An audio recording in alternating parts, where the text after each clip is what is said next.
গল্পগুলি অনেক সময় গভীর জঙ্গলের অন্ধকারে লুকিয়ে থাকে। আফ্রিকার কঙ্গো জঙ্গল তার অদ্ভুত প্রকৃতি, রহস্যময় জন্তু এবং প্রাচীন গল্পের জন্য বিখ্যাত।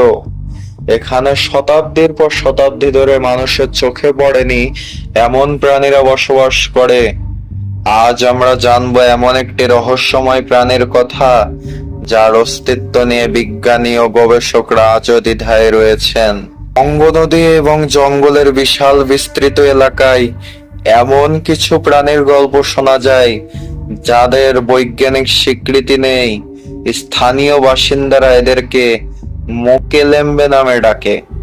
অনেকে বিশ্বাস করে এটি আসলে ডাইনোসরদের বংশধর, একটি দীর্ঘনেক যুক্ত বিশাল আকারের জলস্তন্তু। Okay? Umqala wami uyaqinqama ekhululekile sebe abele kuthi abakuthiwa danini eqhaku vemqolo nabo kusiqale nini nathi qale emgqibelo gqithileyo iqala siqhubeka awukeni kwade Thank you very much. আমরা ছোটবেলা থেকে মোকেলেম্বের গল্প শুনেছি। সে নদীর গভীরে থাকে আর মাঝে মাঝে জলের উপরে উঠে আসে। আমাদের পূর্বপুরুষেরা সবসময় সতর্ক করতেন, মোকেলেম্বে দেখলে দূরে থেকো। তবে শুধু কল্প কাহিনীই নয়, বেশ কয়েকজন অভিযাত্রীও দাবি করেছেন যে তারা মোকেলেম্বেকে দেখেছেন। 1980 সালে এক অভিযাত্রী দল কঙ্গো জঙ্গলের গভীরে গিয়ে রহস্যময় পায়ের ছাপ দেখতে পান, যা মোকেলেম্বের বলে দাবি করা হয়। তাদের বর্ণনায় এই প্রাণীকে ডাইনোসরের সাথে তুলনা করা হয়েছে। মোকেলেম্বের অস্তিত্ব নিয়ে আলোচনা কেবল আফ্রিকার মধ্যেই সীমাবদ্ধ নয়।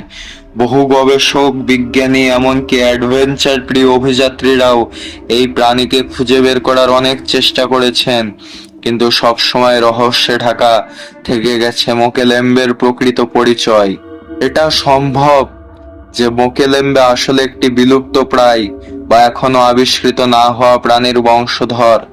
কঙ্গো জঙ্গল অনেকটা অজানা এবং অনাবিষ্কৃত এলাকা, সুতরাং এ ধরনের প্রাণী থাকা অসম্ভব কিছু নয়।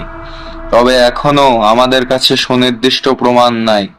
কঙ্গো জঙ্গলের রহস্যময় প্রাণী মোকেলেম্বে কি শুধুই গল্প, নাকি সত্যিই এমন কোনো প্রাণী এখানে লুকিয়ে আছে? এর উত্তর হয়তো আমরা কখনো জানতে পারবো। তবে যতদিন না রহস্যের পর্দা পুরোপুরি উন্মোচিত হয়, মোকেলেম্বের গল্প রয়ে যাবে কঙ্গো জঙ্গলের অন্যতম অমীমাংসিত রহস্য হিসেবে। কঙ্গো জঙ্গলের গল্প এখানেই শেষ নয়। পরবর্তীতে আমরা জানবো এই জঙ্গলের আরো কিছু রহস্য সম্বন্ধে।